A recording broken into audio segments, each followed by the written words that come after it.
Magandang hapon mga kababayan. Nandito po tayo ngayon sa Tinago, Tinago, Cebu City. Nanggaling po tayo sa Talisay City.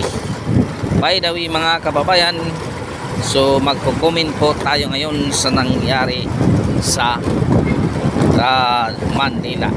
Napakalaking baha mga kababayan. So ito ang ating magko-comment kung anong reaction niyo dito mga kababayan. May karapatan kayong sabihin ang katotohanan. By the way mga kababayan, kung hindi ka pa naka-subscribe sa aking channel, so subscribe lang mga kababayan, pa-like and share ang ating video para naman madagdagan ang ating mga subscriber mga kababayan.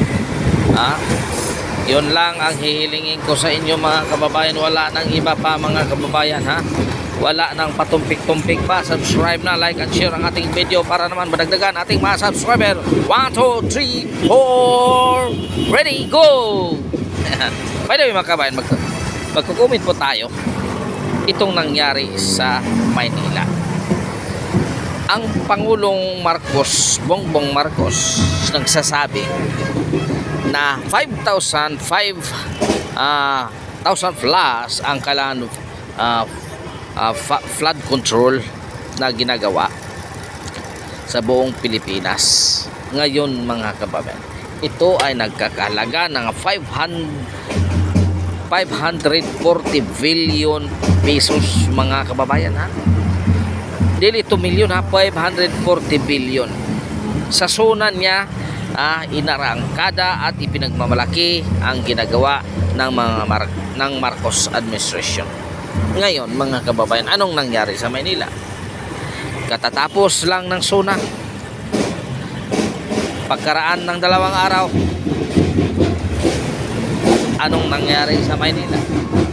Bumabaha mga kababayan, unti-unting lumaki ang tubig dahil sa malakas ng ulan.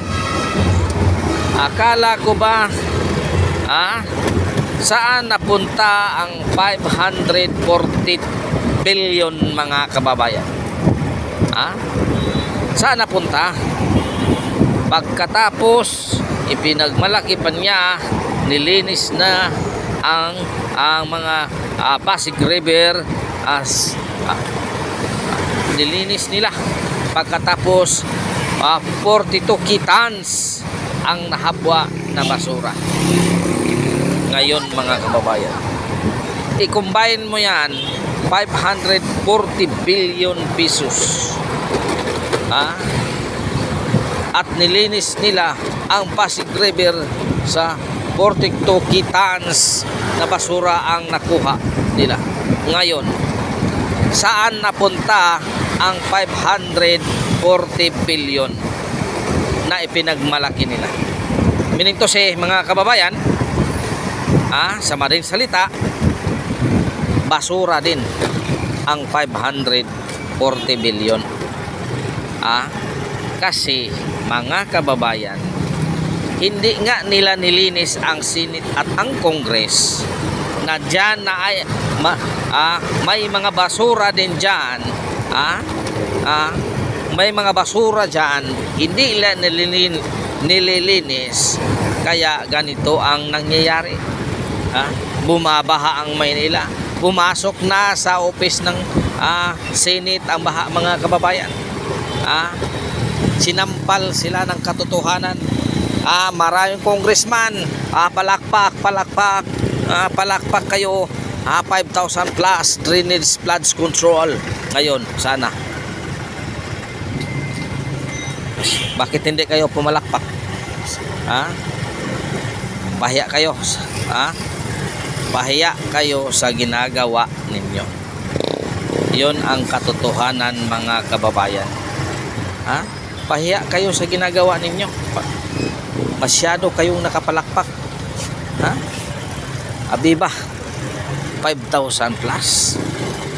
Ilang kaya ang congressman, ilang kaya ang napunta dito sa bulsa mga kababayan. Ito ang katotohanan mga kababayan. Kaya nagsalita puro basura. Ha? Nakikinig sa kalangsona, puro basura. Tingnan mo ang mga political expert. Ha? Ha? Professor, anong nangyari? Walang laman ang suna. Ha? Walang laman. Pag maulagi, nakakuha kayo ng basura. May basura sa Congress at sa Senate, hindi nyo nakuha. Ha? Tinitinglan lang ninyo sino mga basura yan. Tapos yung hindi basura, ibinasura ninyo. Anong nangyari sa inyo? Kaya wag kayong magpamalaki sa inyong ginagawa. Ang tanong ng mga kabayan, anong sabi ng mga political expert? Mga analyst, political analyst. Ang SONA, walang laman. Ano bang bagong project na nagawa ng Marcos administration? Ano ba? Yung term na maabot ng 3 years, 4 years, 5 years. Yung natapos ngayon, yun ang nagawa ni Duterte. Yun ang natapos ngayon. Hindi. Pasalamat pa rin tayo na ipinitapos ng Marcos administration. Dahil kung hindi, sayang ang pera ng taong bayan.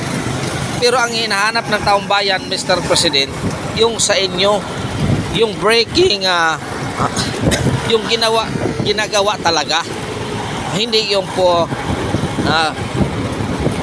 breaking line, breaking, pero hindi natuloy. Yung ginagawa talaga. So by the way mga kabayan, hanggang dito na lang mga kabayan. Maraming salamat sa inyong suporta. Kaya yun ang tinatanong ng taong bayan. So God is good all the time.